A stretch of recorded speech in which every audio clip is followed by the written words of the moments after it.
Body Safety Australia acknowledges and pays respects to all traditional custodians and elders of this nation and the continuation of cultural, spiritual and educational practices of Aboriginal and Torres Strait Islander peoples. This podcast was recorded in Naarm on Wurundjeri country of the Kulin Nation, and we acknowledge that sovereignty has never been ceded. Always was, always will be Aboriginal land.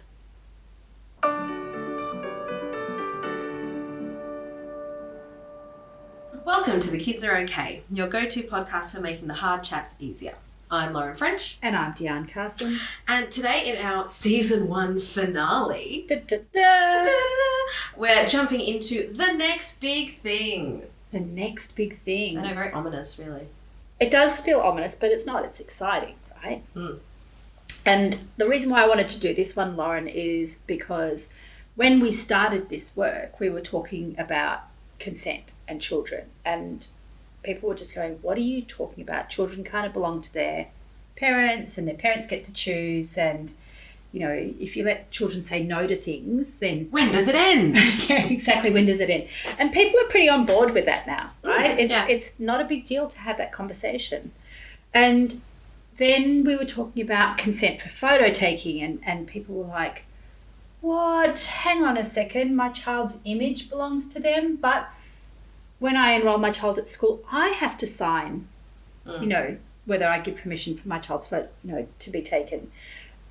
And already now we're seeing that that's becoming a really standard conversation that's happening in parenting circles or in education circles. It's very rare these days that when we're doing workshops, that when we bring up this idea of do we ask permission for photos, if I have 30 parents in a room with me, there's at least a good percentage that will go, yep, we've been doing this for a while, this is the process we've been doing, this is why we've done it, and it's no longer us in the front having to do all the advocacy work because it's becoming, you know, a little bit more mainstream. Love that. It's so heartening to see. And then I think one of the things that we started talking about a few years ago was radicalisation, right? What we were seeing in the classroom and what we were hearing from children about how intensely their values were shifting from family or school values because of the content that they were being fed in online spaces. And it felt like for ages we were really trying to raise awareness of that, and it's only been maybe in the last year. A tiny bit longer maybe, but I would say definitely in the last year. That has been a conversation, that we need to talk about the radicalisation of boys and men, that we're not just talking about, you know, radicalisation to an extent where they're going to go and join the Foreign Legion or something and blow things up, but actually radicalisation into hate groups that play out domestically. So what next, Lauren? What are we working on now that we're finding that we're starting to gain traction with, but still seems to be a big revelation? Well, I think what you were talking about is we start in early childhood with consent, with this idea of young children and bodily autonomy. Hugely controversial, now mainstream. Then we again go into photos, we go into older children, we're going into primary schools, secondary schools, this idea of radicalisation. And now when we talk about the next big thing, we're kind of going back. We're actually talking about early childhood again because we're starting to really explore the idea of risk. And when I'm talking about risk, we're talking about risk behaviour, risky play. And the difference between, and obviously we're an organisation that we get to go all around Victoria. So we're not just in Metro Melbourne, we get to go rurally, regionally, we get to see a huge different range of early childhood practices and spaces and young people that have hugely different lived experiences in those areas. So when we're talking about risky play, I don't want to pretend that I'm a hugely older person and I can go back in the old days when we went to parks and ran up trees and... But I am, Lauren. But I am that person. And when I go into professional development or I work with parents or I work with teachers and I say, you know, for those of you who are my age, do you remember your childhood? Do you remember, you know, coming home from school, dropping your bag, grabbing something to eat and then heading out the door and doing whatever, right, until the streetlights came on or until dinner was ready, and you might be up a tree or on your bike or playing basketball, or, you know, for me, I lived near a national park, so my sister and I would go down to the creek and eat the blackberries, and, you know, and our parents kind of knew where we were because we were within a certain geographic region, but if they had to come, they never did. They never came looking for us.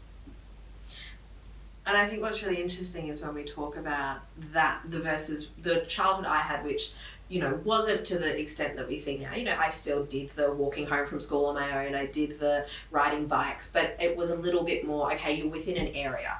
I'm in a street, I'm in a here. If I am going to someone's house, it does have to be kind of confirmed, at least until I was a lot older. And obviously there's an element here which we can kind of link back to, which is that stranger danger idea.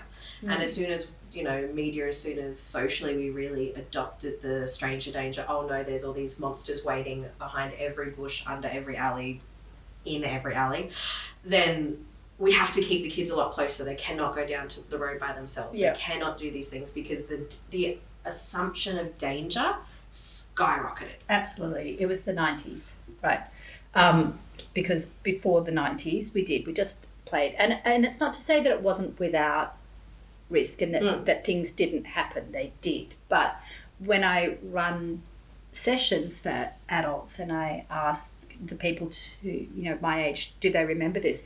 You see their faces light up. You see these adults step into a space where they look back on their childhood and they might have some funny stories to tell about breaking a leg and, you know, having to walk home on their broken leg. But, you know, for the most part, they absolutely have that realization that their childhood was so vastly different to the childhoods of children today.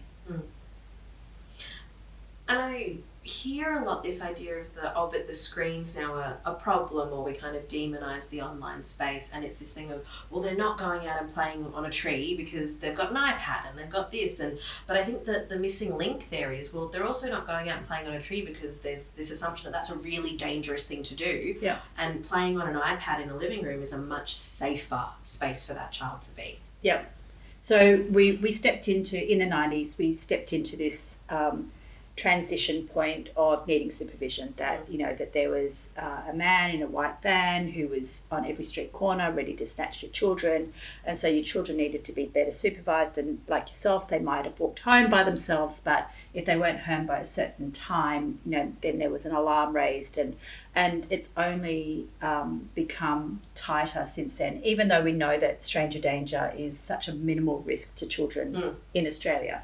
It's become a lot more tighter since then. So what we know now is that for the majority of children in Australia, there are so few times where they have unsupervised play. So this is what I see, and you see as well, in early childhood. We go into spaces where risk has almost been eliminated. The ground is completely level. The climbing equipment is no higher than anybody's shoulder. They can't carry anything that's any longer than their arm, and everything has a purpose, and everything is reset, you know, and there are no unsupervised, you know, there are no areas in the yard where adults don't have line of sight at all time, and children aren't really hurting themselves because risk has been eliminated. And I'm very aware a lot of people are probably sitting and listening to this point and going, that sounds great. Like, what are you going on about? Less risk for young people, amazing. No one's hurting themselves, great. I don't want to send my child to kinder and for them to have a broken arm every day as they come back. Like, what are you talking about? Yeah. But what we actually know is that children need risk to be able to assess risk, right? And this is like such a huge thing for me at the moment. Children need risk in order to be able to assess risk. They need to be able to climb higher than they are capable of climbing so that they can get the feelings within, you know, the embodiment of feeling unsafe, so that they know what their limitations are, right?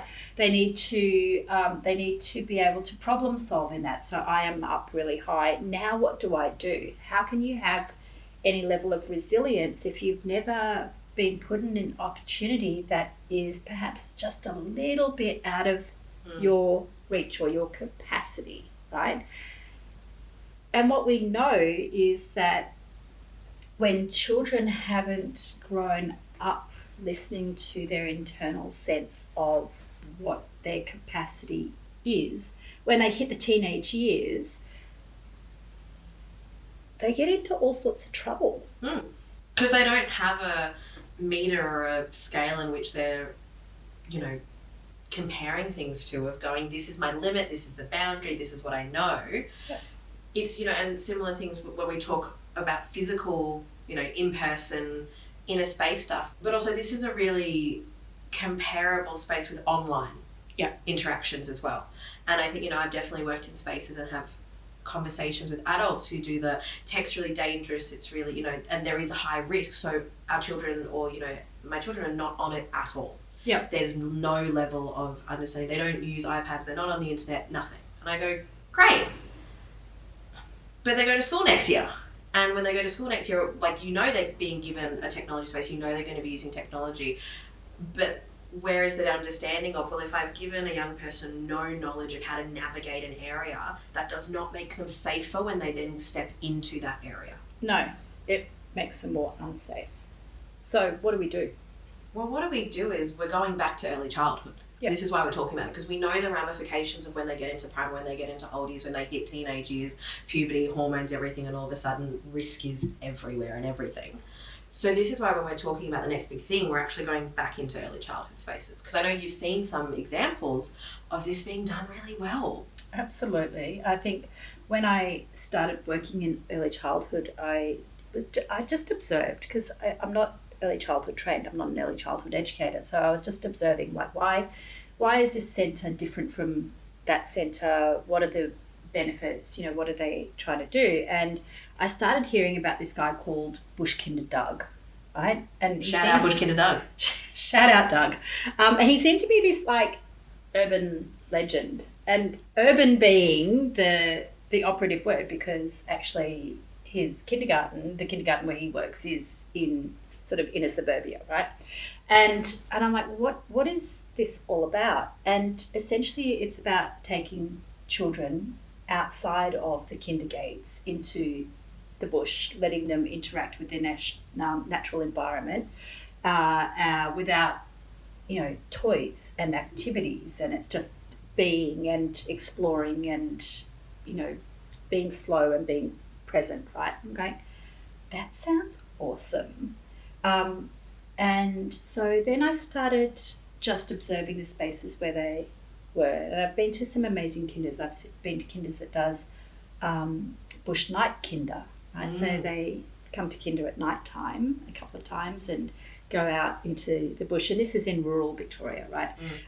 Been to spaces where they have fire pits. So you have 3-year-olds feeding a fire at kinder. And I started wondering, why are they doing it? Because their risk assessment form must be a million miles long, right? Arm and a leg, indeed. Yeah. But what happens in that space is these children are so capable, and they're being taught how to manage their natural environment, how to respect their natural environment. And then when I was observing this space, or these spaces for longer, I noticed that these children have skills in conflict resolution, right? So they're able to have conflict within their friendships and repair them. They're able to come from a space of not having to have the answers. They're able to come from a space of not needing to be perfect. So lower levels of anxiety. And of course I'm generalizing here, but it's a trend that I notice. And again, we've talked about this before, we have the privilege of working across all age groups. And so much of the work that we do, particularly around that puberty time, the flags that we see for children who might be heading into a path of risk, might be heading into areas of poor mental health or eating disorders or, any of those sorts of things, are all of those things. They're, resilience, they're capacity to fail, capacity to repair relationships. And it just seems so clear to me that we have to do this work. We have to do it early, and we have to allow it to continue. And as you're talking about now, and, you know, we've talked about this many times, but even, you know, every time I hear it, it just makes so much sense to me, the steps from bodily autonomy with young people that this leads to. Like, if it's already mainstream, the idea that young people have bodily autonomy, they have ownership of themselves, they are individual, children are not seen and not heard, like they have a voice, they have a space. If that is mainstream, because it kind of is, if that's where our understanding is, then there's clearly also autonomy there for them to take risk. And so, because I think at the moment there's that real, you know, friction between, of course they're their own people, but we have to create this, you know, padded room environment for them where, yes, they can be their own person, but only in the environment we've created that allows perfection and safety and no risk. Yeah, and it just doesn't work. Well, and that's it works in that tiny moment. Like, and I think, you know, just for the people that are listening to this that are going, oh no, I'm a terrible parent, or I've done all the wrong things because I never let my child break an arm. Like, it's not that, but what we're saying is, you know, in that moment, sure, in that little padded room box, they're probably having a lovely time, but they're not pushing and extending themselves in the way that they can be, that sets them up for success as they get older. Because eventually they leave that little room. You know, they go to school, they get different influences, they're no longer supervised to the same extent, they have technology, and as anti-tech as we can be, eventually young people are going to have it. And then they're in spaces where all of a sudden they're in this wide open, you know, so much choice, but they've never experienced making it. Also, what we know developmentally is at a time of puberty or adolescence, children need to step into spaces of greater risk-taking, and they're seeking spaces that aren't supervised by adults. And if we are still in this protective bubble, they're going to find that wherever they can. So if they can't find it, you know, riding their bike or riding their skateboard or climbing a tree, what we know is that it's human nature. They will find the spaces. And so in this generation of children, what those spaces look like are online spaces. And when we're searching for risk-taking and we're searching for unsupervised areas of play, and we don't have the opportunity to do that in our physical, natural environment, and we turn to our digital environment to do that, there's a whole other world of risk that opens up. And honestly, the risk in those spaces is greater than the risk in the physical environment. And so while what we're saying, you know, maybe is clicking with you in your brain of going, well, yes, now I need to create spaces of risk and I need to create these opportunities for our young people and, you know, yes, I need to do all these things. But as we've just said, this is the next big thing. So this is not mainstream. And what that means is that if you're a person who is advocating for this type of work, then sometimes you might be the only person in that child's life that is actually advocating for that freedom. And you might get a lot of those looks of, this is crazy, this is insane, you want to make this child's life more dangerous because you're telling me that's better. That's, you know, that doesn't make sense. Yeah. And I remember having this conversation at one of the schools that we work with, and we were talking about e-safety and I was talking about risk, and all of these parents started to have the realization that their children outside, you know, don't have the opportunity for unsupervised physical play. And it was kind of really beautiful. All these parents got together and when we would like our children to ride to school by themselves. But we understand that if our child is the only child, it makes them vulnerable, right? And so we would like to, as a cohort of parents, create a culture where children can ride to school or walk to school without adult supervision, but in little groups of, you know, of peers, right? Which seems kind of wild to me because that's how we grew up. But we have to reverse all of this. And they did it really deliberately and really intentionally. So all of these adults started to ride and walk to school with the children.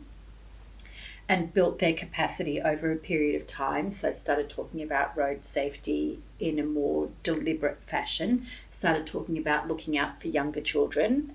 And so when they had an awareness of something that was happening, they shared that with their children. So the children had, observational, powers in that space.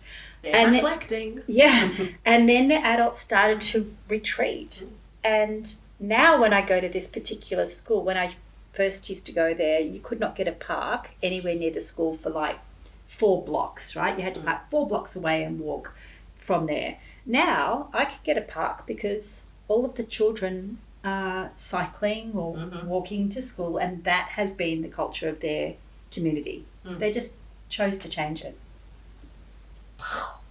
Yeah. Power. And it just shows that there's an element here of community power, of getting together and having like-minded adults being able to go, hey, let's trial this out, let's see it. And it's also not a Band-Aid ripping off moment either. Like those parents didn't get together and go, great, they need more risk. Tomorrow you're all riding to school on your own. Done. Yeah. Like there is, there's layers of the padded room of, of giving it that moment, but with the intention of I'm building them up so I don't have to be there. So they can, thrive without me. So there is a space for them to succeed without adults having to be staring at them the entire time they do it. Totally. And I think, as I'm talking about this, I'm thinking about some of the rural schools that we work in and just, what the contrast it is for me. We go to these communities, towns of 400 people, and the children, 9, 10 years old, what did you do on the weekend? And they're riding dirt bikes, right? And they're breaking legs and they're doing all of these things, and it's totally unsupervised. And I remember one child telling me that, he broke a leg and his mate had to ride 20 kilometres to go and get an adult. And to me, I'm like, there's probably a little more than, but this is really normal for rural communities in 2023.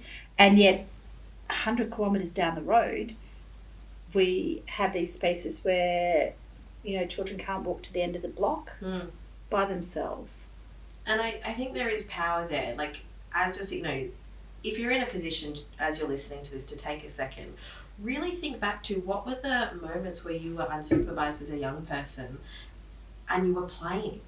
Because as you're talking, I fully have so many memories, even at school, but being at school and finding the areas where there aren't adults around, because you go behind the big tree and you're by the fence line, but no one can actually see you, and you're making a potion and you're doing a thing, and then you were over there, and there's always that space of, oh yeah, I have that memory, and so much of my skills I learnt from those moments. Totally. I think for me it was, my memories are around actually feeling competent, so going into the bush and my sister getting caught in the blackberry brambles and meticulously picking the blackberries, like the sticky part off her so that she could escape, and and not having that picture in your head. I'm not laughing at the fact that your sister had that experience. Something about you saying blackberry brambles. It's very nursery rhyme-ish. Does it feel like Enid Blyton? Yeah. Because my childhood was Enid Blyton. Yeah, it was not. But anyway, it feels a little Enid Blyton. I get it. I totally get it.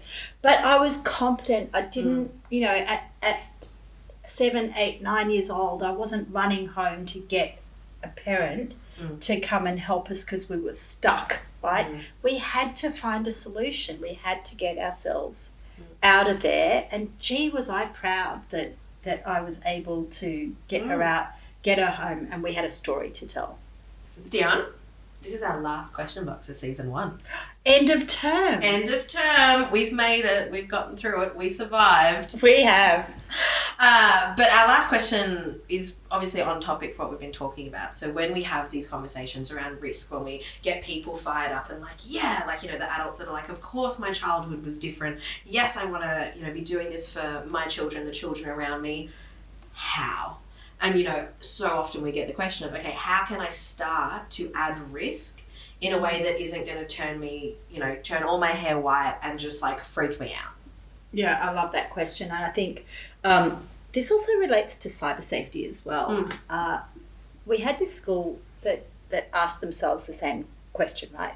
How could they encourage risky play And by encouraging risky play, how could they reduce how screen dependent the children were? And they came up with this idea across the entire school of doing like risk bingo. Bingo? You mean young people can play bingo? Not in a gambling kind of way, Lauren. So risk bingo was the school put together a sheet of risky activities. So it could be bouldering or riding a bike with a friend and no grown-ups, or going for a swim in open water, like a river or a lake or the bay. And just the teachers brainstormed all of these things that would be accessible and inexpensive or free. And the children took these sheets home and got their parents excited about doing this and went off and did all of these things. And of course it reduced screen time, but there was never a discussion of screen time. And the children came back with all of these new things that they had learnt to do that they were so excited about. And because the school had done it as a whole, some of the older children went off and did those things by themselves. So, you can move to a space of, if you are all going bouldering, maybe in a couple of terms' time, the older children are catching the train by themselves to a space where they have access to open land and doing that without any parents. I love that so much. Right. And obviously, this is end of term, we're going into school holidays, and school holidays are a really amazing opportunity to, maybe not do a full bingo card if that's not doable, but to create a little bit of those, what are we going to do today that, has an element of risk, that gives us the kind of feeling in our body of, oh, I don't know how I'm going to do this, but yeah, I'm going to feel so amazingly proud, and I'm going to have learned so much when I get to the other side of it. Totally. Winter holidays, where are the opportunities for us to go out and fall in a puddle and be freezing cold and come home and, and really appreciate the getting warm after being in that situation. Yeah. And I think everything we talked about today is that idea of we're not rushing to better. We're not rushing to everything's okay, everything's, we're not rushing to you're fine, it's all good. Yeah. We're, having some slowness in the uncertainty. Yeah. Love that. Well, thanks for potting with me this season. I have loved it. I'm also looking forward to my school holidays and really, really curious about what we're going to do next term. Stay tuned for season 2. There are exciting things coming. So thank you so much, everyone, for listening to us this season. We cannot wait to have you back next season. Please get in your question box questions so we have them all ready to go for season 2. And we cannot wait to see you then. I'm Lauren French. And I'm Deanne Carson. And don't forget, the kids are okay.